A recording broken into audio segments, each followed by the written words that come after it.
Temtem is out now. If you're interested in collecting Temtem and battling your way through the archipelago, then here are my top 10 Temtem tips to get started. Let's go.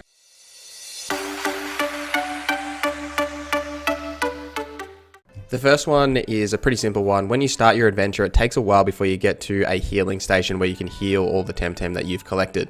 What you can do, however, is actually return to your mother back in the first town of Zeta, and she will heal your Temtem for free. So this is also good if you have a bunch of healing items and you don't want to waste them as well. You can return home, get a quick heal, head back out, and you're on your way. Number 2 is about stamina and how that works. Unlike a certain other monster collecting game, each Temtem have a maximum stamina and every move has a stamina cost. The more powerful the move, the higher the cost. When you don't have enough stamina to complete a particular move, the rest of the stamina cost will actually come out of your Temtem's health pool, and you'll see like a little pop-up that'll, mention that this has happened.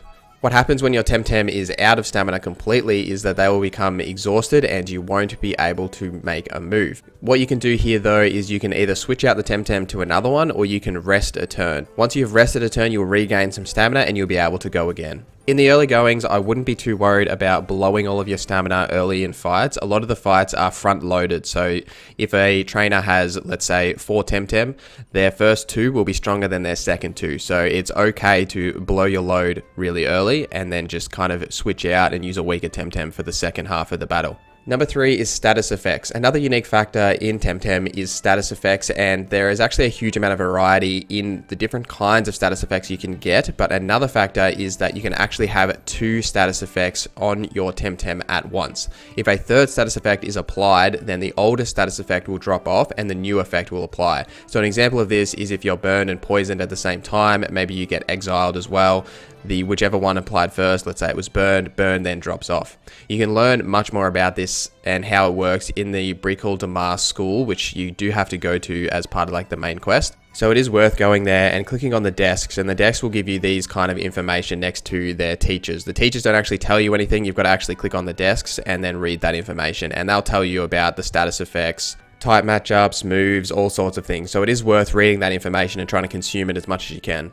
Number 4 is side quests. In Temtem, you do have a quest log and there is a various amount of main quests and side quests to complete. You do get side quests from talking to people in towns and out in the world. They will ask you to do all sorts of things like show them a certain Temtem or help them with a task. Like one of them is finding this guy's locker code who's, forgetful and can't remember his code. This gives you reason to talk to people in the towns and explore all of the unmarked houses as well. You can also see quest markers on the map, exclamation marks for quests you haven't picked up, so it's worth checking the map every time you enter a new town just to make sure that you're doing everything.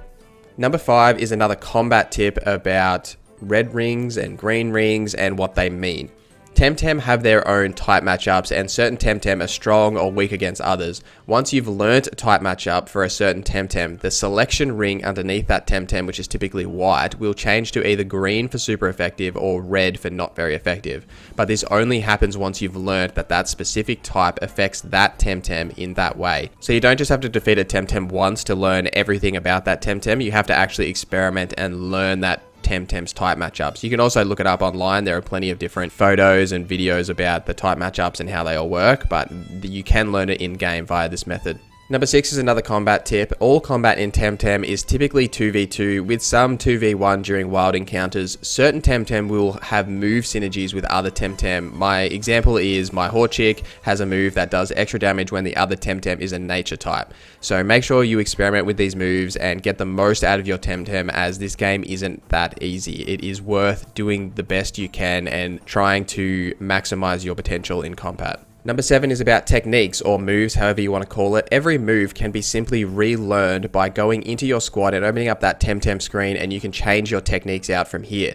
So if you learn a new technique, you want to see if you like it, you can put that on your Temtem, use it a couple of times, decide if you like it or not. If you don't like it, you can immediately switch it back out. There's no penalty for doing this. While we're talking about techniques also have a priority, and that ranges from very low to ultra. The higher the priority, the higher the chance the technique will be used earlier in that turn. Techniques also have 3 categories. They can be categorized as physical, special, or status, with physical attacks being powered up by your Temtem's physical attack stat, and same for special with the special attack stat. You can view your Temtem stats and all sorts of other information in the squad menu. Number 8 is a general tip about experience. Temtem can be a challenging game, especially when you're in the early stages. When you're exploring, it's a good idea to grind a bit on the wild encounters and get some experience. The Temtem in battle are also the only Temtem that get experience. So if you want to round out your squad a bit, it's worth switching out one of your Temtem to a lower level one and then grinding out some of those encounters so you can round out your party a little bit. Because there will be times when your main two Temtem, like your starter and the bird that you get, do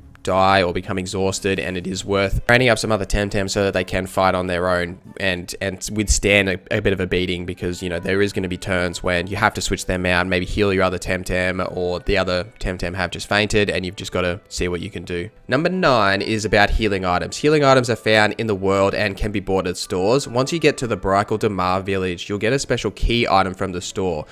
In order to get this item, you do need to catch a Temtem in the coastal area just before the town, but what this item does is it's a full restore and revive for all of your Temtem. It is a one-use item, and every time you use one of those heal decks, it will refresh its one use. So this is a really good tool if you're in a bind and you really need to heal all of your Temtem at once. This is how you can do it. It only works once though, as you do have to go back to a heal deck to refresh its one use. Last but not least is about SVs and TVs. All Temtem have unique stats for things like HP, stamina, speed, attack, defense, special attack, and special defense. However, you'll also see this in your squad screen that your Temtems have SVs and TVs. SVs stand for single values. Each stat has a SV ranging from 1 to 50. These are genetic values for that specific Temtem and cannot be changed. Each Temtem, even of the same species, will have different SVs, so when you're hunting for the best Temtem, be sure to check these values when you catch them, as they will alter depending on the Temtem you're catching and even within the species itself.